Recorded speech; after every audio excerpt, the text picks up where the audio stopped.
Señores estudiantes, tengan ustedes muy buenas tardes. Comenzamos en esta ocasión nuestra segunda sesión de aprendizaje, en el segmento inicial, donde en estos primeros minutos trataremos de realizar un puente cognitivo con las ideas fuerza que hemos deslizado en la sesión anterior. El concepto de criminalística ha variado a lo largo del tiempo y en función a los estudiosos de este tema hay diversa bibliografía que ilustra de manera ampulosa y otras de forma muy operativa y concreta. Y al respecto queremos precisar que el Manual de Criminalística de la Policía Nacional del Perú nos indica al respecto que criminalística es una disciplina técnico-científico, metodológica, porque como vimos anteriormente, sus procedimientos están alineados, forman parte de una metodología de investigación, y que estas disciplinas e información multidisciplinaria pertenecen a diferentes zonas y áreas del saber científico que se aplican a una investigación de delitos con la finalidad de, a través del estudio y del análisis de los indicios recogidos del escenario criminal, poder determinar móviles, los elementos de convicción, elementos materiales de prueba, la forma y circunstancia en que se realizó o cometió un determinado evento criminal.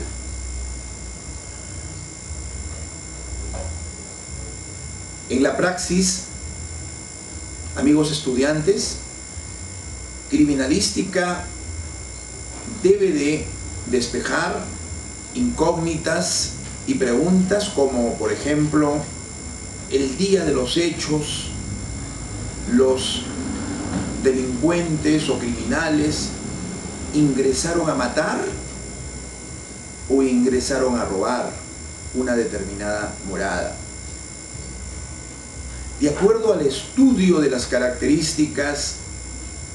del sitio del suceso, del lugar del hecho, lo que equivale a decir la escena del crimen, pertenecen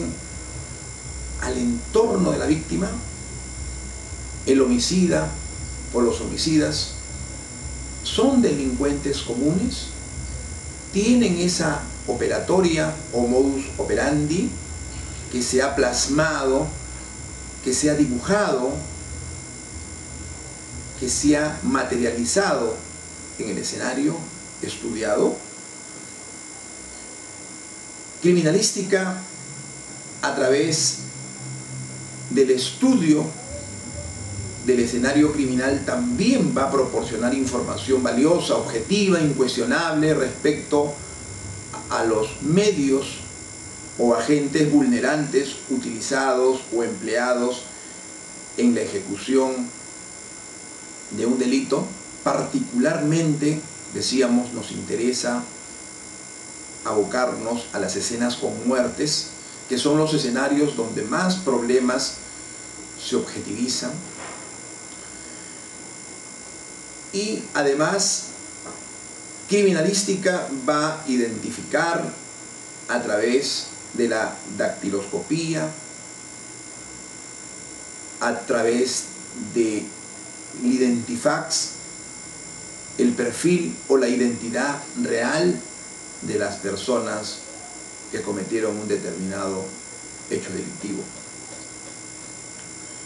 Por lo tanto, también podemos decir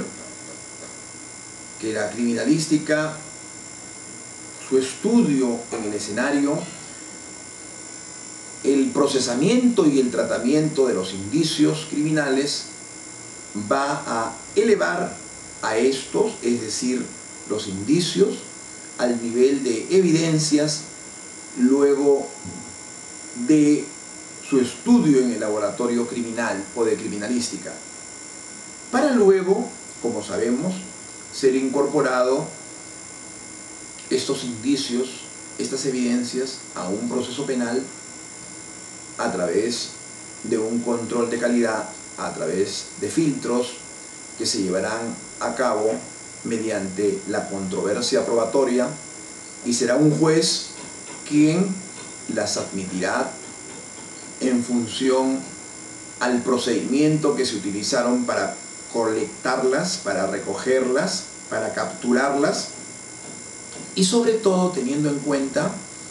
si en su estudio, en su procesamiento, en su tratamiento de estos indicios y evidencias se respetaron los derechos fundamentales de las personas sujetas a investigación. Por lo tanto, también es preciso señalar que criminalística, como un método científico para buscar la verdad, utiliza el método observacional. Habíamos precisado, y es necesario reiterar, que en una investigación de la escena del crimen será fundamental la capacidad de observación de los operadores, de los actores, de los protagonistas, de los peritos, de los pesquisas, de los médicos, del fiscal como conductor, como director de la investigación, no para operativizarla, sino para controlar procedimientos y también, qué duda cabe, para poder sugerir o recomendar actuaciones específicas. Además, criminalística usa también el método descriptivo a partir del hallazgo de un elemento material de prueba, de un indicio, de un objeto, de una muestra, de un instrumento. El perito debe realizar la descripción de la manera más objetiva, evitando palabrejas como, por ejemplo, se presume, no se descarta, terminología que no ayudará en la finalidad de reconstruir un determinado evento. Por ejemplo, al encontrar un cuchillo, un arma blanca en el sitio del suceso, en donde por la ubicación, por las impregnaciones de sustancia rojiza, al parecer sangre, podemos asumir primigeniamente que estamos frente al instrumento del delito. Los peritos operativizarán la descripción de este objeto, por ejemplo, indicando que se trata de un cuchillo de cocina con un mango de madera de 5 centímetros, con 3 broches metálicos, marca Facusa, con una hoja metálica indicando su longitud exacta, el largo y el ancho. Pero no solamente eso, tendrán que decirnos además que presenta adherencias o impregnaciones de una sustancia, probablemente sangre, pero además tendrán que indicarnos en el momento oportuno, ya en el estudio, en el laboratorio de criminalística, algunos datos complementarios, como por ejemplo que dicho arma blanca presenta filo o una punta determinada. Todos estos elementos pues forman parte de la descripción rigurosa, minuciosa, que tendrá que hacer un perito durante su trabajo en la escena y posteriormente en las instalaciones de su laboratorio. Cualquier deficiencia en esta descripción, cualquier descripción, valga la redundancia, subjetiva, será utilizada por la defensa para desacreditar el trabajo pericial. Y finalmente este método científico, además de ser observacional y descriptivo, recurre también al método experimental para poder demostrar la autenticidad, las características de una determinada muestra. Para ello, tendrá que valerse de la microscopía forense para ya en el laboratorio y a través de microscopios y material de tecnología de punta poder describir en muchos casos algunos indicios que inclusive no son visibles para el ojo humano, como veremos más adelante. La doctrina criminalística, doctores, también debemos dejar expresa constancia, está sujeta a procedimientos, a normatividad, a principios y a protocolos que deben ser uniformes a nivel nacional. Los peritos no pueden actuar de motu propio. Y además, los procedimientos criminalísticos deben de ser efectuados en su oportunidad, recordando ese famoso adagio forense que dice: el tiempo que pasa representa la verdad que huye.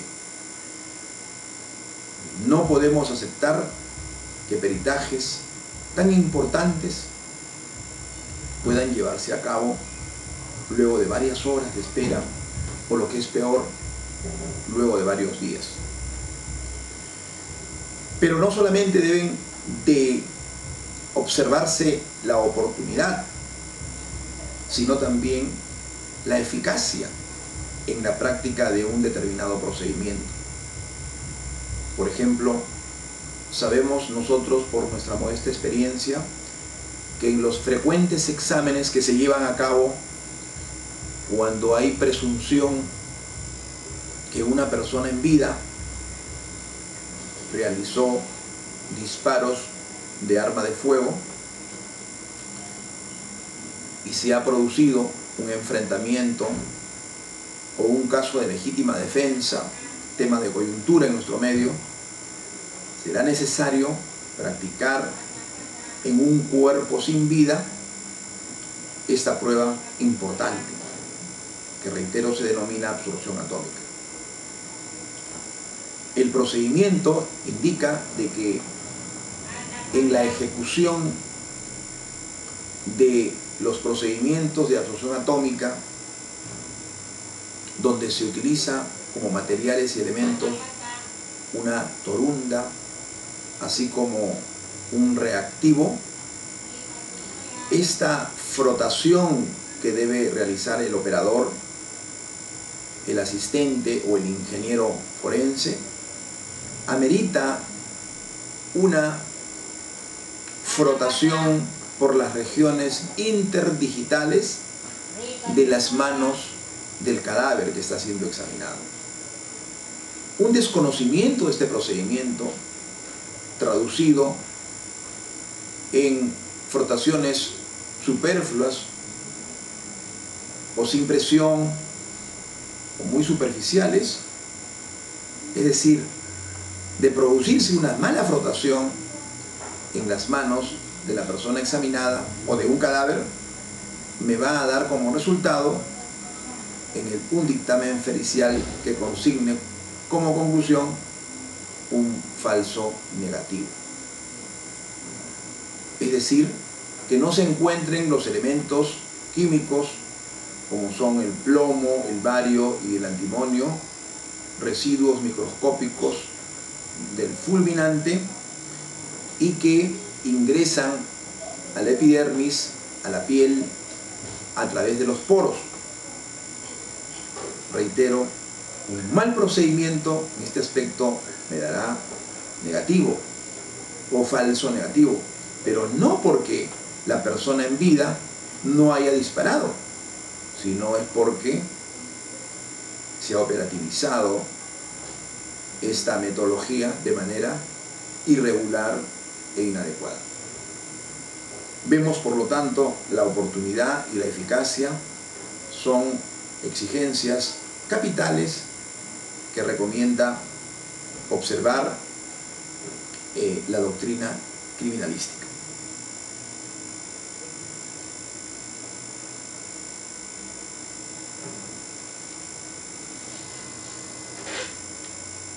Si los protocolos de actuación de un perito criminalista realizado en las escenas de un crimen no se cumplen a cabalidad, no están en función a la normatividad, a los manuales, al manual de criminalística y a otras normas específicas, entonces la defensa,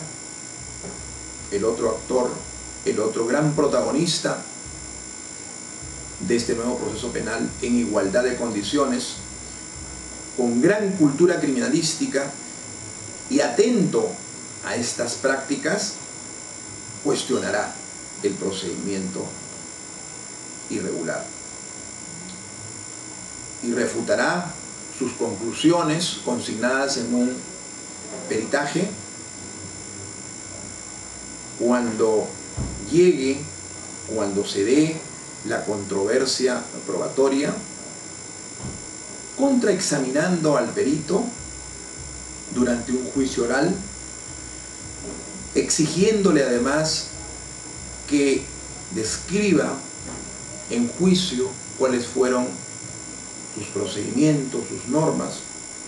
y detectará, por lo tanto, la irregularidad del procedimiento. Pero, doctores, ¿cómo se percata específicamente o cómo debe de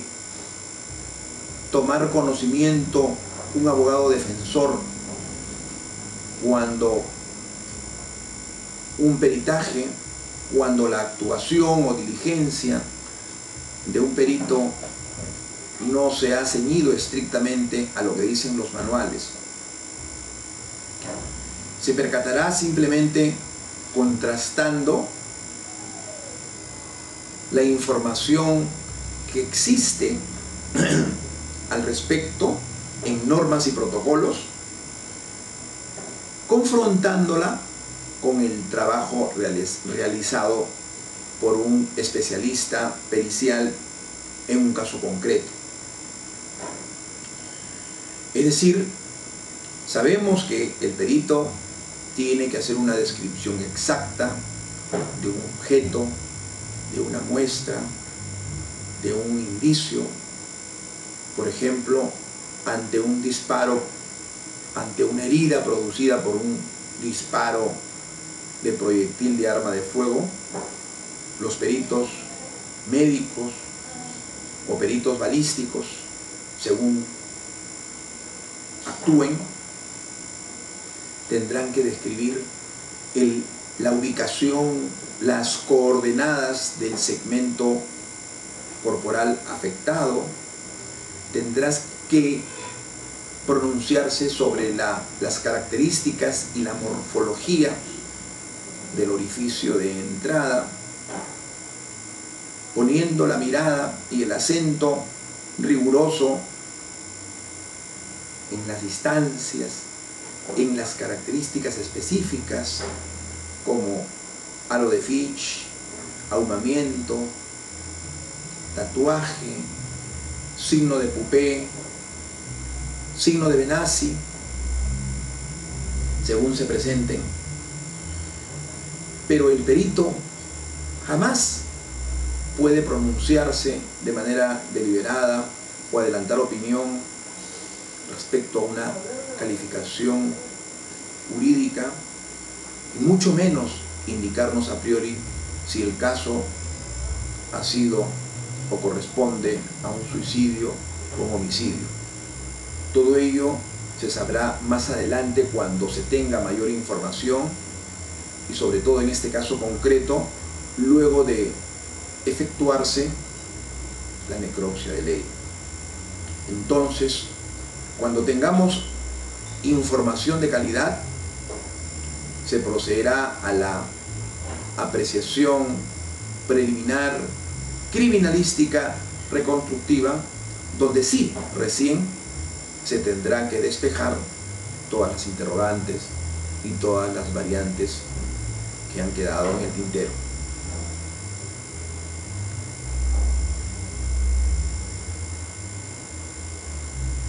Otro ejemplo vemos especialmente en casos producidos en el interior del país, en algunos lugares donde no tenemos aún el gran aporte de los laboratorios de criminalística, que los informes periciales no pueden excederse del marco de sus funciones, no pueden indicarnos si en un caso determinado, luego de la constatación de un cuerpo sin vida, existen signos de envenenamiento o signos de estrangulamiento antes de realizarse la necropsia de ley. Este tipo de diagnósticos presuntivos pueden causar lesiones al proceso investigativo y no es conveniente que estos se emitan antes de tener la información en bloque o en su conjunto. También recomendamos a los señores oficiales de nuestra Policía Nacional, a los operadores que forman parte de los grupos operativos, de los investigadores policiales, que cuando realicen la diligencia de constatación, de comprobación, como segundo paso, como segundo estadio del método general de investigación criminal que vimos en la sesión anterior, no adelanten opinión y los partes, sus informes policiales, no consignen títulos como por ejemplo por constatación de presunción de suicidio. Esperemos que la pesquisa, que las investigaciones realizadas, que los informes de morgue, que los peritos confirmen con información seria esta hipótesis. Si los señores policías que van primigeniamente, preliminarmente a hacer una constatación y luego de ver un cadáver en suspensión completa o incompleta, adelantan una apreciación indicando que se trata de un suicidio, deben estar en condiciones de explicar el porqué de esa postura, el por qué consignaron tal apreciación en un parte o informe policial. Y esto se complica cuando los resultados de la investigación no coinciden con una autoeliminación o suicidio y corresponden a otro tipo de conductas. Asimismo, reitero, toda actividad criminalística, pericial, de escena o criminalística de campo, así como criminalística de laboratorio, en el laboratorio de criminalística, está regulada por normas. Nada se debe hacer por el libre albedrío o por iniciativas que pueden erosionar las bases iniciales en una pesquisa, especialmente cuando se trata de escenarios con cadáveres. el profesor George Burgess sobre la actuación y los límites funcionales que debe de tener el valioso aporte de un perito inteligente, de un perito actualizado, de un perito entrenado a trabajar en equipo, nos recuerda la siguiente máxima que considero de mucha actualidad en nuestro medio. Perito, si la ley requiere tu testimonio pericial, recuerda tú como hombre de ciencia que tu tarea no es salvar a un inocente o destruir a un culpable. A ti solo te corresponde testimoniar hasta el límite de tu saber y de tu ciencia, y no ser el juez y el justiciero. Señores alumnos, hoy los peritos que pertenecen al sistema de criminalística y los pesquisas que están en el ámbito de la investigación criminal o la investigación del delito en nuestra querida Policía Nacional, saben que no es suficiente sus apreciaciones. Sus conclusiones, consignadas en informes escritos, en partes, en dictámenes periciales, ya en el marco del nuevo proceso penal, deben ser demostrados, acreditados fehacientemente y objetivamente. Y tendrán que demostrar en un juicio todas sus actuaciones, desde que llegaron a la escena, los procedimientos que utilizaron. Solo así, demostrando que su labor se ha sujetado a las normas y protocolos, sus apreciaciones podrán ser contributivas, podrán ayudar y sumar a la teoría del caso que estará diseñando desde un primer momento, desde la escena del crimen, desde estas incidencias en el lugar del hecho, el señor fiscal a cargo de una determinada investigación.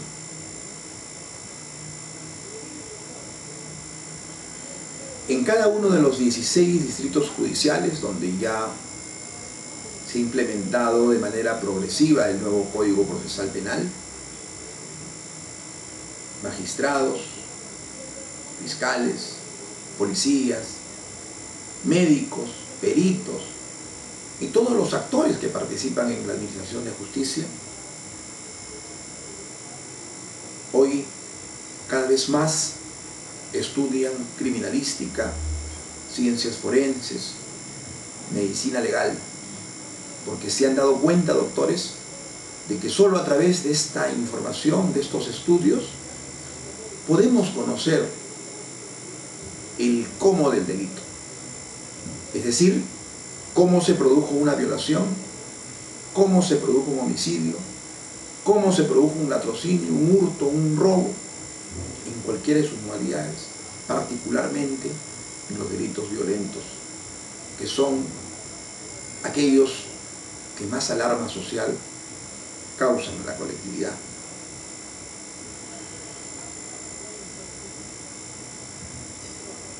Por lo tanto,